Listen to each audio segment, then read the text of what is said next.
Hello SSC 25 বা HSC 27 কেমন আছো তোমরা? আশা করি সবাই খুব ভালো আছো, সুস্থ আছো। তো তোমাদের কলেজ চয়েস আগামী 10 তারিখে ফার্স্ট রানটা শেষ হবে, এরপরে সেকেন্ড রান, থার্ড রান এভাবে চলতে থাকবে।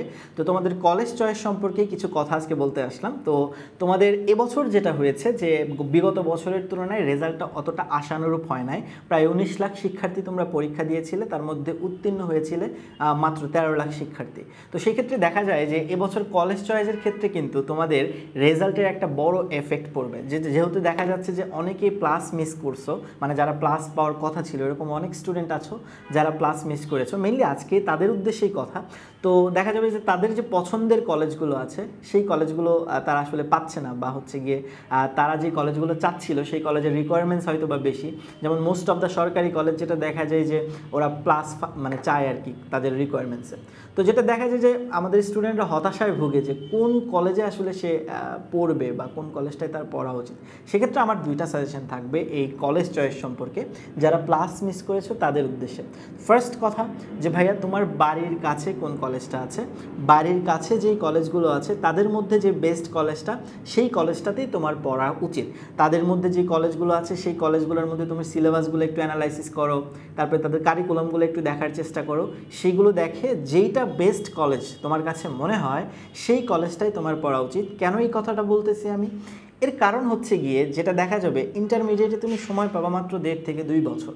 সো এই 1.5 থেকে 2 বছরে তুমি যদি একটা দূরের কোনো কলেজে, যেই কলেজটা হয়তো বা তুমি চাও নাই, তোমার রেজাল্টের কারণে চলে আসছে, এরকম কোনো কলেজে যদি তুমি ভর্তি হও, যেটা দেখা যাবে যে তুমি আসলে যাতায়াতের জন্য যে সময়টা, এই সময়টাই তোমার চলে যাচ্ছে আসলে তোমার পড়ালেখা, নিজের যে পড়াটা সেটাতে তুমি বেশি সময় দিতে পারতেছো না আসলে।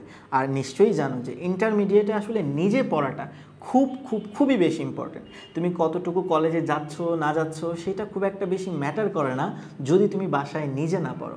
এজন্যই আমি যে সাজেশনটা তোমাকে দিচ্ছি সেটা হচ্ছে গিয়ে তোমার বাসার কাছে যে কলেজটা আছে তার মধ্যে যে বেস্ট কলেজটা সেটা তুমি অ্যানালাইসিস করো।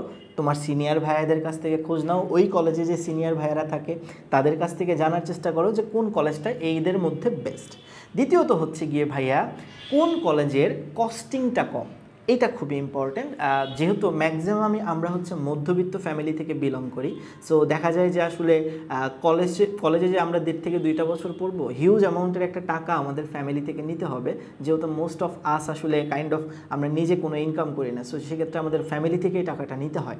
সো যেটা আমি সাজেশন দিব যে ভাই তোমার কস্টিং যেই কলেজটাতে কম সেই কলেজটাতে পড়া উচিত যদি তুমি এরকম আমাদের মতো মিডল ক্লাস ফ্যামিলি থেকে বিলং করো। সেক্ষেত্রে হচ্ছে কেন এই কথাটা বলতেছি, কারণ তুমি যদি মানে হাই কস্টের কোনো কিছুতে যাও দেখে সেক্ষেত্রে দেখা যাবে যে তোমার ফাইন্যান্সিয়াল একটা প্রবলেমের যে টেনশনটা, ফাইন্যান্সিয়াল প্রবলেমের টেনশনে কিন্তু অনেক বিগেস্ট একটা ইস্যু।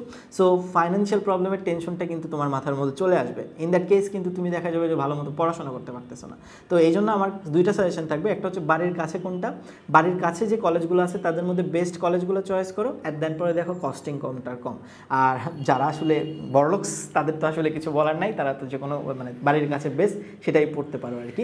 বাট যারা হচ্ছে গিয়ে একটু যাদের ফাইন্যান্সিয়াল টেনশন করতে হয় সেক্ষেত্রে আমি বলবো যে একটু কস্টিংটার দিকেও তাকাবা, যে 1.5 বছরে কতটুকু কস্টিং হচ্ছে সেটা জানাটা খুবই ইম্পর্ট্যান্ট। আই গেস এই দুইটা মাথায় রেখে যেইটা তোমার সুইটেবল সেই কলেজটাতেই তোমার ভর্তি হয়ে যাওয়া ইম্পর্ট্যান্ট। বিকজ আমি আবারও বলি যে ভাইয়া ইন্টারমিডিয়েট লাইফে বাসায় পড়াটা খুবই ইম্পর্টেন্ট, নিজে পড়াটা খুবই ইম্পর্টেন্ট।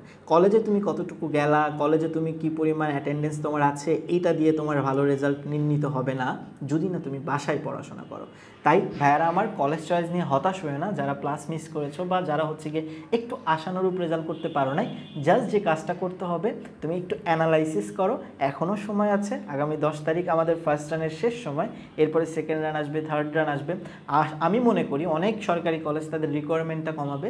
ইন দ্যাট কেস তুমি সেই সরকারি কলেজগুলোতেও পড়তে পারো। ঠিক আছে ভাইয়ারা, সো আজকে এ পর্যন্তই। ভালো থেকো সবাই, খুদা হাফেজ।